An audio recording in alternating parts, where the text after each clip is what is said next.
بسم الله الرحمن الرحيم. عن أبي هريرة رضي الله عنه أن رسول الله صلى الله عليه وسلم قال: من قال لا إله إلا الله وحده لا شريك له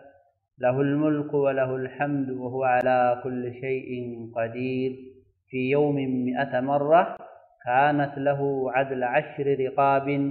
وكتبت له 100 حسنة ومحيت عنه 100 سيئة وكانت له حرزا من الشيطان يومه ذلك حتى يمسي ولم يأت أحد بأفضل مما جاء به إلا أحد عمل أكثر من ذلك. رواه الإمام مالك في الموطأ.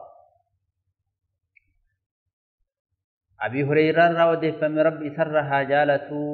نبي ربي صلى الله عليه وسلم أكن جرنجر نمني قيا كيستي مرة دبتك لا إله إلا الله وحده لا شريك له له الملك وله الحمد وهو على كل شيء قدير جدي أكنما قبر كدن بلي صومسي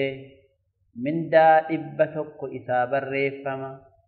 دلي دبتك إسر حكما قياسا حق قلقلا يتي شيطان إستن كلاه تك إساتاتي نمني إسجالا من دا أرغتو هنجرو نما إسجالا جدي دفمالي يجدن